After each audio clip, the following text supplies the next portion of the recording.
Oke, baik. Selamat pagi teman-teman. Pagi. Terima kasih untuk waktunya. Kita semua sudah berkumpul.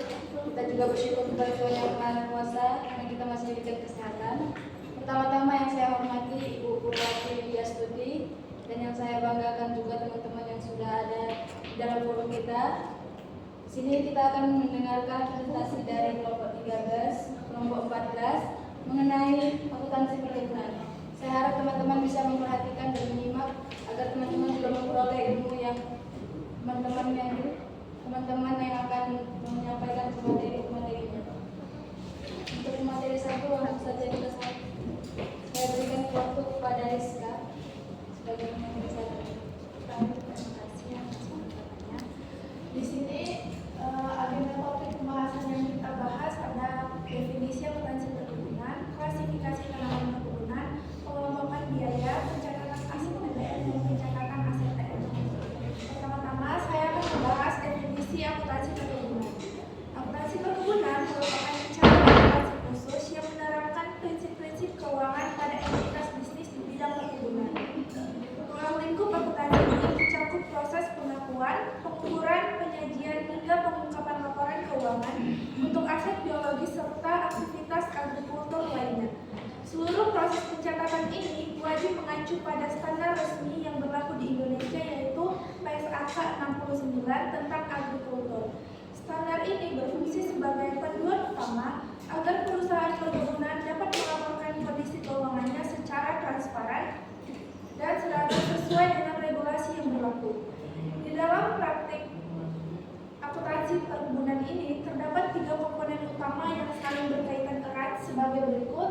Yang pertama ada aset biologis, standar PSAK 69 dan nilai wajar. Yang pertama kita akan membahas aset biologis. Komponen ini merujuk pada hewan atau tanaman hidup yang dikelola secara aktif oleh perusahaan untuk menghasilkan produk agrikultur.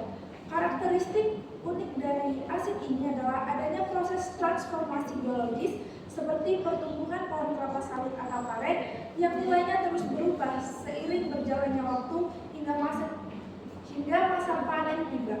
Selanjutnya itu ada kedua, standar PSAK 69. Standar ini secara khusus mengatur pengakuan akuntansi untuk setiap perubahan fisik dan nilai pada aset biologis tersebut. Dengan adanya regulasi ini, perusahaan memiliki acuan yang jelas mengenai kapan sebuah tanaman atau hewan mulai dicatat sebagai aset serta bagaimana hasil panennya harus dinilai dalam laporan keuangan. Yang ketiga ada nilai wajar atau fair value. Metode ini digunakan sebagai dasar pengukuran aset biologis, di mana nilai aset ditentukan berdasarkan harga pasar saat ini dikurangi dengan estimasi biaya untuk menjualnya. Biaya penjualan tersebut mencakup pengeluaran langsung seperti ongkos pengangkutan ke pasar, komisi broker, dan biaya transfer komoditas agar aset tersebut siap dijual. Baik, pada slide selanjutnya saya akan menjelaskan mengenai klasifikasi tanaman perkebunan. Berbeda dengan perusahaan yang lainnya, di perkebunan ini klasifikasi tanamannya itu terbagi menjadi 2, yaitu TBM dan juga TM. TBM yaitu tanaman belum menghasilkan, yang mana pada masa ini TBM itu tidak mengeluarkan hasil produksinya, buah dan yang lainnya. Tanaman yang belum mencapai dan juga tanaman belum menghasilkan ini yaitu tanaman yang belum mencapai usia produktif. Biasanya pada pohon kelapa sawit TBM ini dari tahun pertama sampai tahun ketiga. Lalu biaya masih dikapitalisasi sebagai aset. Ketika tanaman ini masih dicatat sebagai TBM, maka di neraca akan dicatat sebagai aset. Lalu belum menghasilkan pendapatan, yaitu seperti yang sudah saya katakan, TBM belum menghasilkan produk, buah, dan yang lainnya. Lalu dikategorikan sebagai aset tidak lancar, contoh kebun sawit usia 0 sampai 3 tahun. Lalu ada tanaman menghasilkan, yaitu tanaman yang sudah mencapai usia produktif, yaitu tadi TBM 0 sampai 3 tahun, maka di TM 4 tahun sampai seterusnya. Menghasilkan produk agrikultur secara komersial, dan produknya itu sudah ada seperti sawit yaitu TBS, teh, pucuk daun. Lalu ada diakui sebagai aset tetap pada PSAK 16 disusutkan sepanjang masa manfaat ekonomis. Dan apabila di TBM kita belum melakukan penyusutan. Ketika TBM sudah dipindahkan ke TM, maka kita akan melakukan penyusutan setiap tahunnya. Contohnya usia sawit usia lebih dari 3 tahun. Lalu klasifikasi biaya perkebunan. Klasifikasinya kita klasifikasikan menjadi 3, yaitu biaya langsung, biaya tidak langsung, dan biaya pratanam. Biaya langsung yaitu biaya yang terjadi secara langsung kita ketika di kebun. Contohnya seperti apa? Ada biaya benih dan bibit, pupuk dan pestisida, upah tenaga kerja langsung, biaya pengolahan lahan, dan juga biaya tidak langsung, yaitu biaya yang tidak secara langsung bakalan terasa ketika kita menjalankan usaha di perkebunan. Seperti apa? Biaya overhead perkebunan, penyusutan alat pertanian, biaya administrasi kebun, dan asuransi tanaman. Lalu ada biaya pratanam, yaitu biaya yang dikeluarkan sebelum kita melakukan penanaman bibit, yaitu ada land clearing dan pembukaan, pembersihan lahan dan pembukaan lahan, pembuatan jalan kebun, drainase dan irigasi, pembuatan jalan air, dan biaya persiapan lahan. Baik teman-teman, pada slide ini menjelaskan tentang proses pencatatan aset TBM atau tanaman belum menghasilkan dalam aplikasi perkebunan. Tahap pertama yaitu perolehan bibit. Saat berusaha membeli bibit, pencatatan dilakukan dengan mendebit akun TBM dan mengkredit kas atau hutang. Kemudian tahap kedua yaitu biaya pemeliharaan. Biaya seperti pupuk, perawatan, dan tenaga kerja kebun dikapitalisasi ke akun TBM karena masih memberikan manfaat di masa depan. Kemudian yang ketiga yaitu biaya overhead. Biaya tidak langsung seperti pengawasan atau operasional kebun juga dialokasikan ke TBM agar seluruh biaya pengembangan tanaman dapat tercatat dengan lengkap dengan debit TBM dan kredit biaya overhead. Tahap terakhir yaitu transfer ke TM atau tanaman menghasilkan. Jika tanaman sudah siap menghasilkan, maka seluruh saldo TBM dipindahkan ke akun TM dengan mendebit akun TM dan kredit TBM. Untuk contoh jurnalnya itu misal biaya pupuk TBM 500, maka di jurnal debit tanaman belum menghasilkan 5 juta, kredit kas atau bank. Kemudian ada pencatatan dan penyusutan TM. Yang pertama yaitu transfer dari TBM ke TM. Ketika tanaman sudah mencapai usia produktif, semua biaya yang selama ini ditumpuk di akun TBM dipindahkan ke akun TM. Jurnalnya yaitu debit tanaman menghasilkan dan kredit tanaman belum menghasilkan. Artinya, aset yang tadinya masih dalam proses tumbuh sekarang resmi diakui sebagai aset tetap yang siap digunakan untuk menghasilkan pendapatan. Kemudian ada penyusutan TM. Karena TM sudah jadi aset tetap, maka wajib disusutkan seperti aset tetap lainnya. Penyusutan dicatat setiap akhir periode akuntansi, mencerminkan penurunan manfaat ekonomi dari tanaman seiring berjalannya waktu.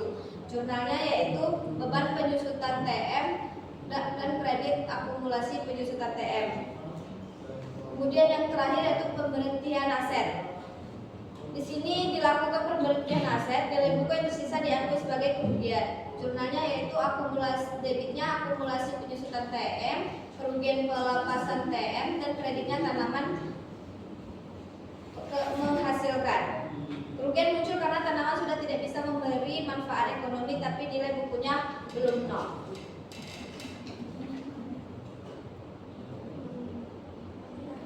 Oke, baik. Teman-teman kita sudah menyampaikan materi-materi yang cukup jelas dan bisa teman-teman baca pada PPT yang sudah dibagikan. Bisa diklik lagi dan kami di sini akan menyediakan membuka sesi pertanyaan sebanyak 3. Bagi teman-teman yang ingin bertanya, boleh angkat tangannya. Oke, kepada Sis Ririn.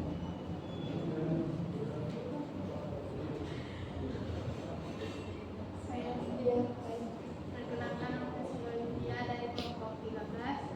Saya ingin bertanya kepada kelompok 14. Jika kebun kena hama dan nilainya turun, bagaimana perlakuan akuntansinya?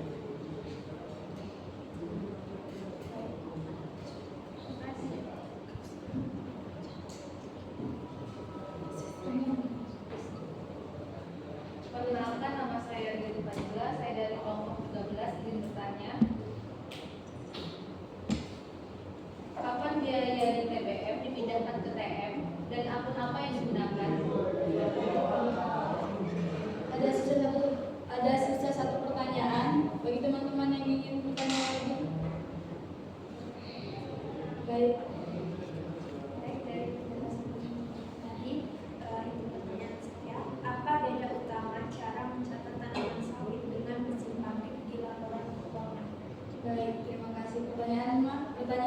bagus-bagus.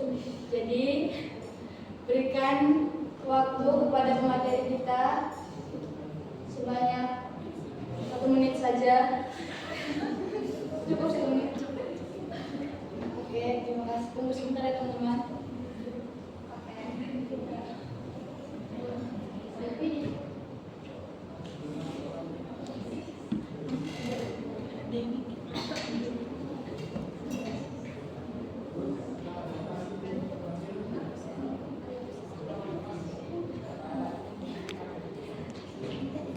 Oke, baik teman-teman. Karena pemateri kita sudah mendapatkan jawabannya, berikan waktu mereka untuk menyampaikannya. Dan kepada penanya mohon disimak supaya bisa memahami jawaban dari pemateri. Silakan. Tadi jawaban dari Mbak Olive, jika kebun terkena hama ya. Nah, jika kebun itu terkena hama, maka kita akan menurunkan nilainya. Tapi di masa mendatang kita akan melakukan perawatan seperti pemupukan agar dia kembali menjadi seperti semula. Dan apabila nilai tanaman itu kembali seperti semula, maka kita akan kembali menaikkan lagi. Sebelum penurunan kita kembalikan lagi ke nilai awalnya. Lalu kita juga mencatatnya, kita mencatat di ketika terjadi penurunan nilai, kita catat di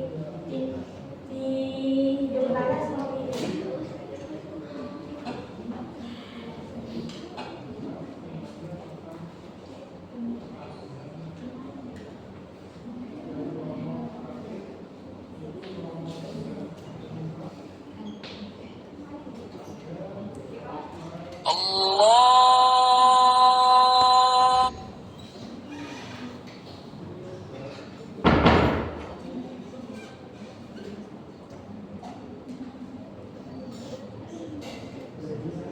Lalu ketika perkebunan itu kembali pulih, kita catat seperti ini.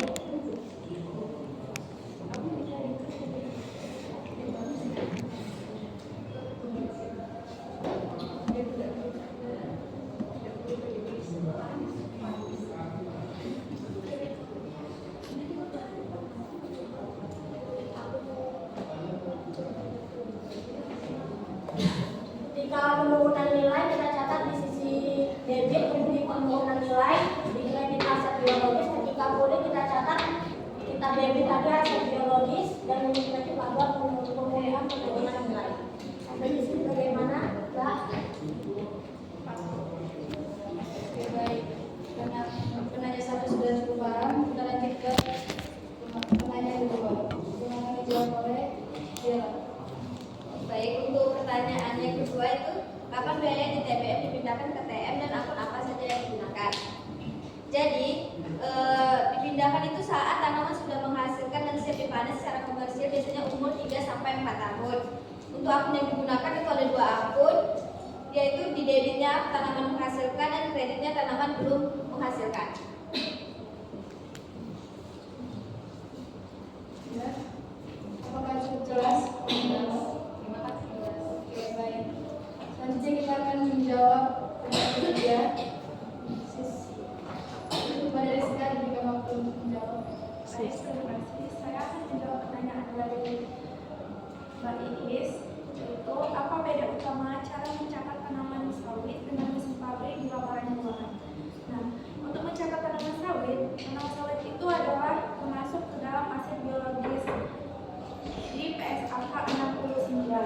Ini diukur dengan nilai wajar dikurangi biaya untuk menjual. Perubahan nilai wajar masuk ke dalam laba rugi. Sedangkan mesin pabrik ini termasuk ke dalam aset tetap dalam PSAK 16 dan diukur menggunakan metode model biaya, di mana harga perolehan dikurangi dengan akumulasi dipeserta dan dikurangi dengan penurunan nilai. Perubahan nilai ini umumnya tidak diakui kecuali ada revaluasi. Baik, bagaimana Mbak Iis? Sudah cukup. Baik, terima kasih untuk jawaban yang sudah diberikan kepada pemateri dan kepada penanya-penanya juga. Di sini presentasi kami sudah dicukupkan. Jadi saya akan memberikan kesimpulan. Kesimpulan ini juga sudah ada di depan, teman-teman bisa baca. Tapi saya akan baca juga kepada teman-teman supaya lebih paham lagi. Akuntansi perkebunan adalah di mana mereka menerapkan prinsip akuntansi yang berbasis pada PSAK 69 dan PSAK 16 yang mengatur pencatatan aset biologis dalam usaha perkebunan. Tanaman diklasifikasikan menjadi TBM atau tanaman belum menghasilkan yang seluruh biayanya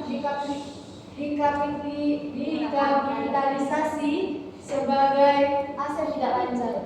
Nah, namun kalau TM itu atau tanaman menghasilkan yang diakui sebagai aset tetap dan disusunkan secara periodik.